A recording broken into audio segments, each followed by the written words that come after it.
Hello everybody, how is it going? My name is Lucas and today we are going to be checking out the Bogner Shiva 20th anniversary on amps of the Axe FX3. And guys, if this is your first time here or if you've been here before, make sure you are subscribed. We do lots of cool stuff here. We do Axe FX tutorials, mixing tutorials, gear reviews, giveaways, lots of cool stuff, and I don't want you to miss any of that exciting stuff we got going on. So without further ado, let's jump right into checking out the Bogner Shiva 20th anniversary. So the Bogner Shiva is a pretty I don't want to say famous amp, but it's a pretty popular one here in Axe FX. I would venture to say that this is what it looks like. It's pretty much made on a Marshall platform. It is what it is. That's what it's. Tom Anderson drops up guitar. Definitely check out that video because Anderson's rule. Because that's what I'm using today. I'm using my Anderson Cobra with HC1 on the neck, HC3 in your bitch. Those are Anderson pickups. I'm going to show you all that good stuff. So this is a KT88. KT88 model has less gain than the EL34 equipped Shiva models. Yeah, so the one that we are going to be checking out is going to have KT88s, KT77 and 88s. It should be used in more amps because they're great. A lot of cool stuff in here. If you would like to read about this is from the X Amp Guide. I'll put a link to that in the description down below. So, I really like the clean on this amp. Let's bring a back set it here. I really love the clean on this amp. Misha from Periphery actually turned me on to this clean amp, believe it or not, because he had used it in some of his presets, and I like the way it sounded for the clean. And it's very cool because... So I have the drive here at 5. It stays very, very, very clean until you push it really hard. But the cool thing about the clean is that it's a very neutral clean. So I have the bass and treble down in here. You're gonna hear the clean. I'll go through all my pickups, but it's gonna sound the best on the parallel bridge position, which is sort of like a single coil pickup position. IR-wise, I'm using ML Soundlad's Mega Green. It's a Mesa oversized cab with some of the best greenbacks ever made. It does great for clean and lower gain type stuff, which you're going to be checking out there. I have no room volume. Okay, sorry about that. There we go. Now we're set up good in the cab-wise. That's what we're going to be using. I mean, you can use any IR you want. That's the beauty of the Axe FX. Now let's move over back to the amp. I've been running my mouth too much. Let's see what it sounds like.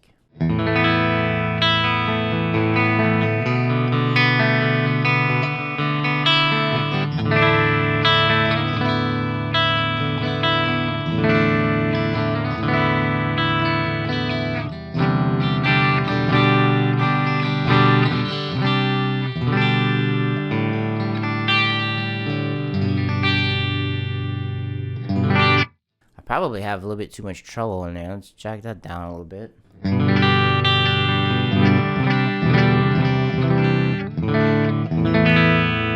There you go. That's actually a little bit better. So I know what you're probably already thinking. This clean is nothing special. It's not that great, and you're sort of right on that. So the clean is very, very, very neutral, and that's what I like.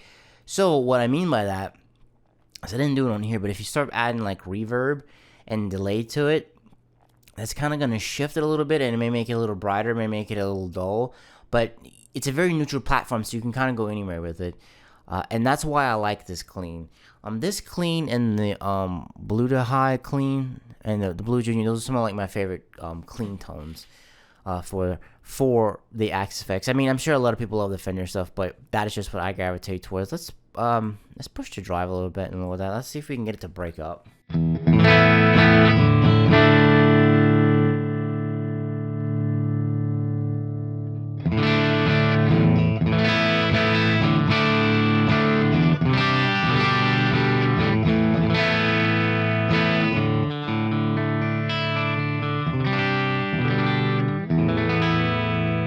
Your head has a little bit of breakup on it. Like, I'm pretty much like, let's max it out.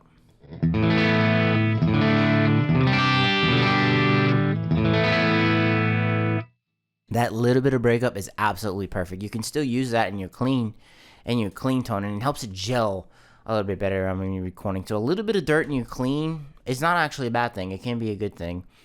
I just actually found that out not too long ago. So for the longest time, I always kept my clean tones like, super pristine and glassy and clean. But a little bit of dirt is all right with your clean tones. I think this is kind of like where it sounds best. You crank the drive all the way up. You lower the level a little bit. I just left the master right there. I didn't touch anything in the EQ.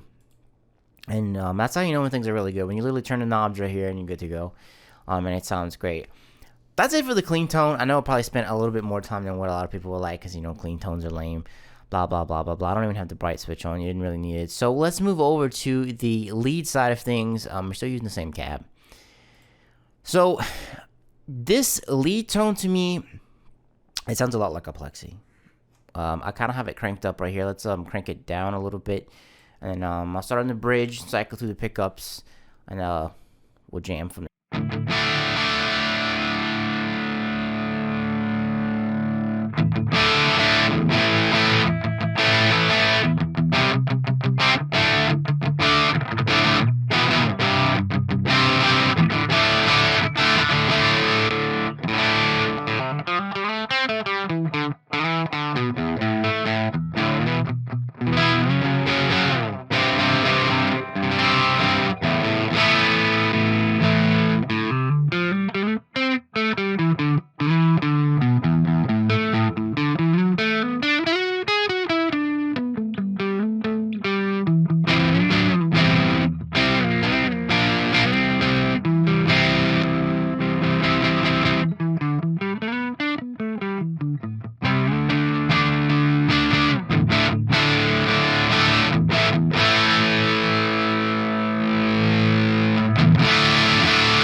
I find the lead side sounds better when you get around 6. I mean, you can even use this for cleans. You really could. You come down here really low. You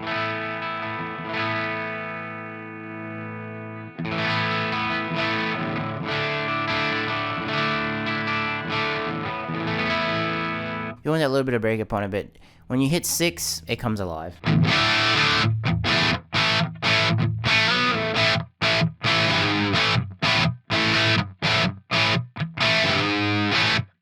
And it very much sounds like a plexi, but it sounds like a plexi that's kind of contained. Like, it doesn't have that harshness for me.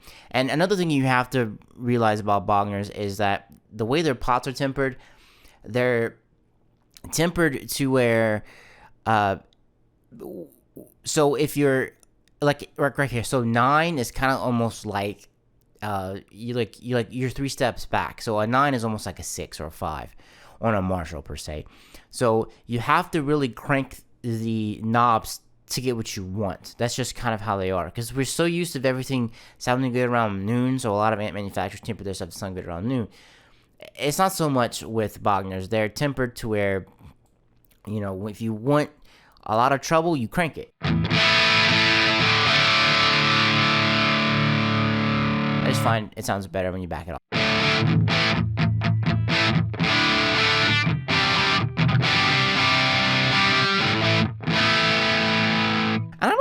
I like this amp overall. The lead is really cool because I don't know. I vibe with it. Like, some of the plexis for me, they get out of control, and there's like, there's a ton of like, it still has that 125 and 250 that I find a lot of plexis have. So that's why I cut that. And I cut the mids. It has lots of mids, but I find the lead on here is really cool. I could find a reason, a song, a passage, a type of riff that I could definitely use it with. I think that's gonna wrap things up for the Bogner Shiva. You got 2 channels on this thing. The clean is good, the lead is good. It's one of my top, let's say top 10 amps in the Axe-Fx, especially for, like, clean and like, some like Brock type of breakup stuff. It's one of the first amps I think of and I recommend to people. But tell me about your experiences. You like this amp? You hate it? Let me know in the comments down below. And guys, if you thought this video was cool, leave me a thumbs up. I would greatly, greatly appreciate it. Coming up on the amps of the Axe-Fx 3, we got some good stuff. We have the Soldano X88 and 99s. We have the Soldano SLO 100. We have some of the Mesa stuff coming up. We have some more Fenders. We have some Trainwrecks. Lots of cool stuff, the Splawns. So make sure you subscribe so that way you don't miss any of that cool stuff. And guys, thank you so much for spending some time with me, hanging out, watching this video. I greatly appreciate it. And I will catch you in the next one. Peace.